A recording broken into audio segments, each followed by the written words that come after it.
નમસ્કાર દર્શક મિત્રો, નેશન પ્લસ ન્યૂઝમાં આપનું સ્વાગત છે। ક્રિકેટ પ્રેમીઓ માટે દુઃખદના સમાચાર સામે આવ્યા છે।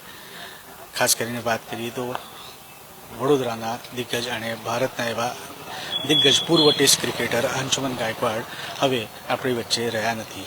આ સમાચાર મળતાની સાથે જ ક્રિકેટ જગત તેમજ ક્રિકેટ પ્રેમીઓમાં હવે દુઃખનો માહોલ સર્જાયો છે। લાંબી બીમારી બાદ તેમને ગતરોજ વડોદરાના એક ખાનગી હોસ્પિટલ ખાતે પોતાના અંતિમ શ્વાસ લીધા હતા। 2 મહિના અગાઉ તે ટ્રીટમેન્ટ માટે લંડન ગયા હતા। લંડનમાં તેમની ટ્રીટમેન્ટ ચાલી હતી। તે ટ્રીટમેન્ટ બાદ તે વડોદરા પાછા ફર્યા હતા આગળની ટ્રીટમેન્ટ કરવા માટે અને ગતરોજ વડોદરાની એક ખાનગી હોસ્પિટલ ખાતે આશરે 9:30 વાગે તેમને અંતિમ શ્વાસ લીધા હતા। તાજેતરમાં જ તેમના પિતા દત્તાજીરાવ ગાયકવાડનું પણ નિધન થયું હતું અને ત્યારબાદ હવે અંશુમન ગાયકવાડ હવે આપણી વચ્ચે રહ્યા નથી તેવી રીતના સમાચાર પ્રાપ્ત થયા છે। અત્યારે નેશનની ટીમ અત્યારે આવી પહોંચી છે અંશુમન ગાયકવાડ છે તેમના નિવાસસ્થાને અને તમામ જે વડોદરાના જે દિગ્ગજ ખેલાડીઓ છે તે ક્રિકેટ પ્રેમીઓ છે તે પણ તેમના નિવાસસ્થાને આવી પહોંચ્યા છે। તેમના આખરી જે દર્શન છે તેના માટે અત્યારે તેમની જે રીતિ રિવાજ જે રિચ્યુઅલ્સ છે તે રિચ્યુઅલ્સની પરંપરા અત્યારે ચાલુ છે અને 12 વાગે કીર્તિ મંદિર ખાતે તેમની જે પાર્થિવ છે તે તેમને લઈ જવામાં આવશે જ્યાં તેમનું આખરી વિધિ કરવામાં આવશે। ત્યારે સમાચાર પ્રાપ્ત થતાની સાથે જ મોટી સંખ્યામાં તેમના સમર્થકો લઈને તેમના સાથે કામ કરનાર તેમજ પૂર્વ ખેલાડીઓ તેમના નિવાસ સ્થાને આવી પહોંચ્યા છે તેમના દર્શનાર્થે।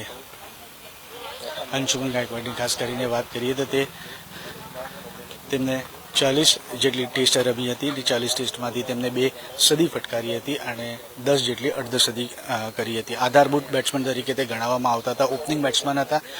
સુનિલ ગાવસ્કર જેવા દિગ્ગજ ખેલાડી સાથે તે ઓપનિંગ કરતા હતા અને ધ ગ્રેટ વોલ તરીકે પણ તેમને ઓળખવામાં આવતું હતું। ત્યારે ખાસ કરીને વાત કરીએ તો જે તેમનો શોટ જે પ્રખ્યાત બન્યો હતો તે સ્વીપ શોટના માહેર હતા અને રિસ્ટી પ્લેયર હતા અને સારું ટેમ્પરામેન્ટ હોવાના કારણે તે ટેસ્ટ ટીમમાં તેમનો પ્રભાવ હોવાથી તેમને આધારભૂત બેટ્સમેન તરીકે તેમને ગણવામાં આવતા હતા।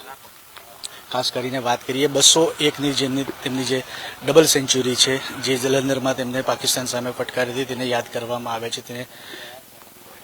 ત્યારે આજે તાજેતરમાં જ 1983 વર્લ્ડ કપના જે કપ્તાન છે કપિલ દેવ તેમને અંશુમન ગાયકવાડને તેમનો મોરાલ બૂસ્ટ કરવા માટે તેમજ હિંમત આપવા માટે તેમને એક વિડીયો સોશિયલ મીડિયા પર મૂક્યો હતો। તેમની આ બીમારીને લઈને BCCIને પણ દિલીપ વેંગસરકર તેમજ તેમના સાથી ખેલાડીઓ દ્વારા અનુરોધ અને અપીલ કરવામાં આવેલી કે તેમને આર્થિક સહાય મળવામાં આવે તેવી રીતની વાત પણ તેમના દ્વારા કરવામાં આવી હતી। વડોદરા ખાતે પણ તેમને અનેકો ખેલાડીઓ તૈયાર કર્યા હતા।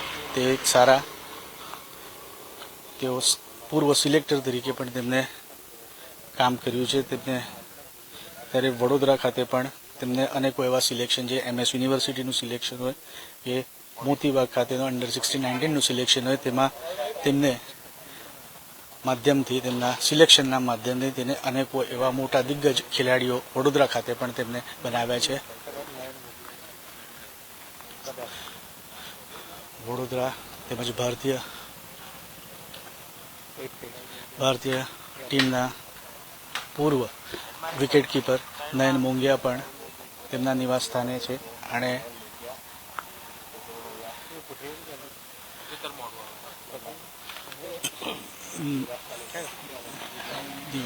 ત્યારે તેમના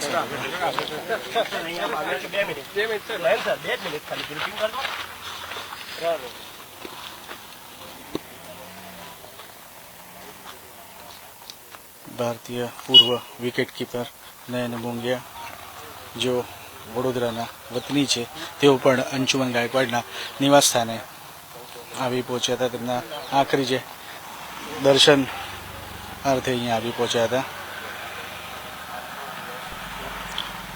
ક્રિકેટ જગતમાં સૌથી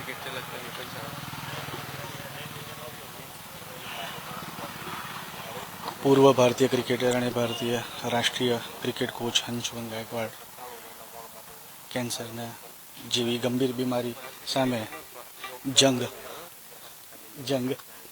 હારી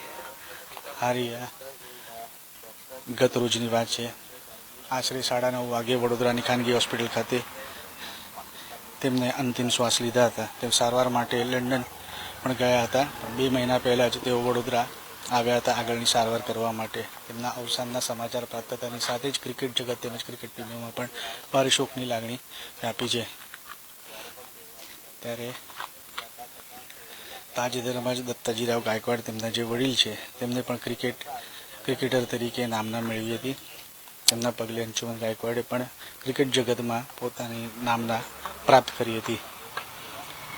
અંશુમન ગાયકવાડની વાત કરીએ તો 23 સપ્ટેમ્બર 1952માં મુંબઈમાં તે જન્મ્યા હતા. 72 વર્ષની આયુએ તેમને દુનિયાને અલવિદા કીધું છે.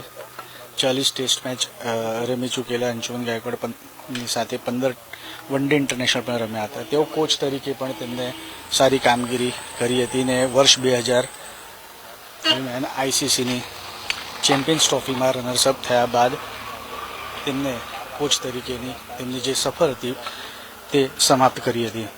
નહીં, અમે as a family member Indian cricket એમને ઘણું બધું મિસ કરીશું, કારણ કે આજે એક ઇન્ટરનેશનલ પ્લેયર હતા. અમારા લોકો માટે એક બહુ મોટા ઇન્સ્પિરેશન હતા ક્રિકેટ માટે.